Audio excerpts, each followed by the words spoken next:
10월 7일 토요일 그들을 위하여 속죄하라는 제목으로 민수기 16장 36에서 50절의 말씀입니다. 사랑의 하나님 감사합니다. 오늘도 말씀 묵상의 시간을 주심에 감사합니다.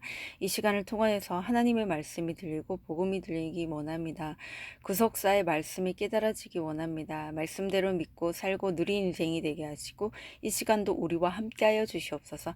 감사드리옵고 예수님의 거룩하신 이름으로 기도드립니다. 아멘. 본문의 말씀입니다.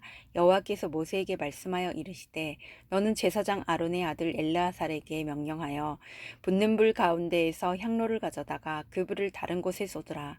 그 향로는 거룩함이니라. 사람들은 범죄하여 그들의 생명을 스스로 해하였거니와 그들의 향로를 여호와 앞에 드렸으므로 그 향로가 거룩하게 되었나니 그 향로를 쳐서 제단을 쌓는 철판을 만들라. 이스라엘 자손에게 표가 되리라 하신지라.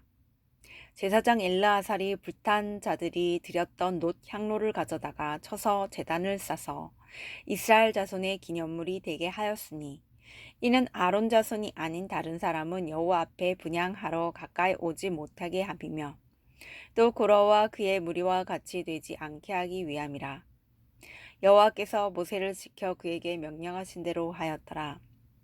이튿날 이스라엘 자손의 온 회중이 모세와 아론을 원망하여 이르되 너희가 여호와의 백성을 죽였도다 하고 회중이 모여 모세와 아론을 칠 때에 해막을 바라본즉 구름이 해막을 덮었고 여호와의 영광이 나타났더라.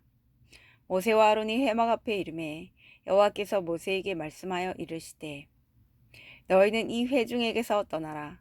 내가 순식간에 그들을 멸하려 하노라 하시매 그 두 사람이 엎드리니라. 이에 모세가 아론에게 이르되 너는 향로를 가져다가 제단의 불을 그것에 담고 그 위에 향을 피워 가지고 급히 회중에게로 가서 그들을 위하여 속죄하라. 여호와께서 진노하셨으므로 연병이 시작되었음이니라.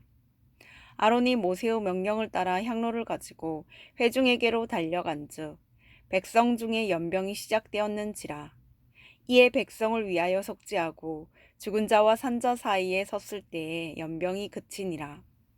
고라의 일로 죽은 자 외에 연병에 죽은 자가 14,700명이었더라. 연병이 그침에 아론이 해막문 모세에게로 돌아오니라.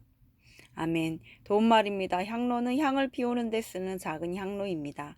회막은 만남의 천막으로 하나님이 이스라엘 백성과 만나시는 장소, 성막이라고 합니다.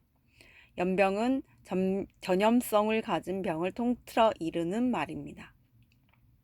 본문 요약입니다. 여호와께서 모세를 통해 엘르아살에게 반역자들의 향로로 제단을 쌓는 철판을 만들어 표를 삼으라고 하십니다. 이튿날 이스라엘 자손의 온 회중이 모세와 아론을 원망하며 그들을 치려고 하자 여호와의 진노로 연병이 시작되어 14,700명이 죽습니다. 이때 아론이 향로를 가져다가 백성을 위해 속죄하니 연병이 그칩니다. 오늘의 중보기도입니다. 부모들이 영적으로 깨어 자녀의 구원을 위해 사랑과 인내로 제사장의 역할을 감당하게 하옵소서. 아멘. 본문 해설입니다. 첫 번째, 이스라엘 자손에게 표가 되리라. 36에서 40절의 내용입니다. 반역한 250명이 분향한 불은 버려야 하지만 성물인 향로는 거룩합니다. 그래서 하나님은 엘르아살에게 그 향로를 쳐서 제단을 쌓는 철판을 만들어 이스라엘 자손에게 표가 되게 하라고 하십니다. 이것으로 하나님은 여호와 앞에 분향할 수 있는 유일한 사람이 하나님이 정하신 제사장임을 가르쳐 줍니다.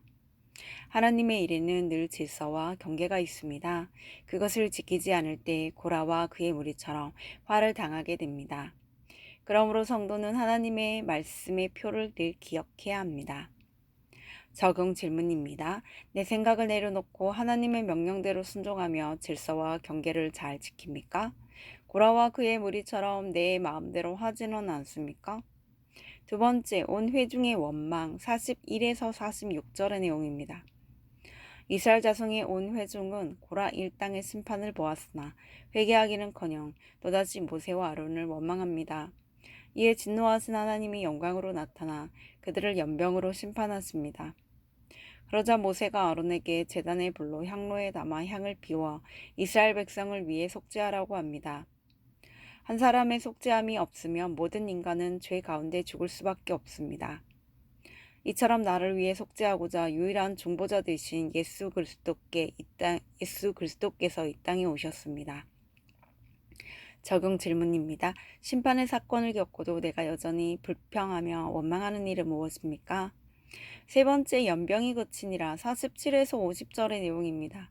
하나님이 진노로 내리신 연병이 회중 가운데 퍼집니다. 그러나 제사장 아론이 백성을 위하여 속죄하자 연병이 그칩니다. 아무리 약한 공동체라고 하더라도 그 공동체를 위해 속죄하는 한 사람이 있으면 절대 망하지 않습니다. 가정도 마찬가지입니다. 중심 잡고 깨어 회개하는 한 사람이 있으면 그 가정이 살아납니다. 연병 같은 사건을 만났을 때 남을 탓하기보다 내 죄 때문에 상대방이 수고한다는 것을 알고 회개하며 제사장 역할을 감당하는 것이 지혜입니다. 적용 질문입니다. 우리 가정에서 속죄가 필요한 문제는 무엇입니까? 내가 감당해야 할 제사장 역할은 무엇입니까? 오늘 기도하기는 제게 찾아온 심판의 사건 가운데서도 회개하지 않고 남 탓만 하며 원망한 것을 용서해 주옵소서. 이 모든 일이 내 죄 때문에 일어난 것임을 깨닫고 회개하게 하옵소서. 더 나아가 속죄 후 제사장 역할을 잘 감당함으로 제가 속한 가정과 직장과 나라가 살아나게 하옵소서. 아멘. 묵상 간증입니다. 고란 한 편의 꿈이란 제목으로 노형준님의 말씀 적용글입니다. 아버지의 사업 실패 후 저는 내 힘으로 가문을 다시 일으켜보겠다며 열심을 내었습니다. 그러다 보니 30대 후반이 되어서야 겨우 최소한의 결혼 자금을 마련할 수 있었습니다. 그러던 중 저는 지인의 소개로 한 자매를 만났는데 불신자였지만 얼굴이 예쁜 그녀에게 마음이 끌려 교제를 했습니다. 교회는 다니지만 말씀에 가치관이 없던 저는 그렇게 안목의 정력으로 불신 결혼을 했습니다. 그런데 결혼식 당일 저는 아내에게 사기꾼이라는 소리를 들으며 결혼 생활에 대한 환상이 깨졌습니다. 결국 저희는 결혼한 지 3년 만에 별거를 시작했습니다. 당시 저는 소명만 부르짖으며 아내를 무시하고 정죄하는 고라와 같았습니다. 그럼에도 저의 잘못이 보이지 않으니 답답한 마음에 술로 밤을 지새웠고 스트레스로 암에 걸리기도 했습니다. 그런 저를 불쌍히 여기신 하나님이 지인을 통해 믿음의 공동체로 인도해 주셨습니다. 그리고 공동체의 위로와 겉면으로 한 주 한 주 말씀으로 살아내는 속죄의 삶을 경험하게 하셨습니다. 그러나 그때까지도 저는 아내가 믿고 용서되지 않았습니다. 하지만 부부 소그룹 모임에서 여자 집사님들의 이야기를 듣다 보니 아내의 입장을 조금씩 이해할 수 있게 되었습니다.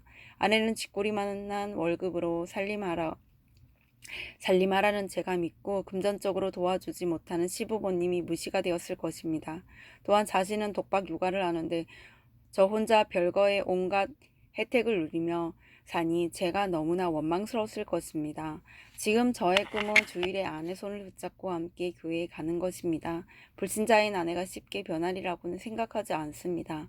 하지만 불탄 향로와 같은 아들이 영적 후사로 잘 자란다면 구원의 기회가 올 것이라 믿습니다. 더 이상 아내를 무서워하지 않고 가정의 제사장으로서 제가 해야 할 역할을 담대히 감당하기 원합니다.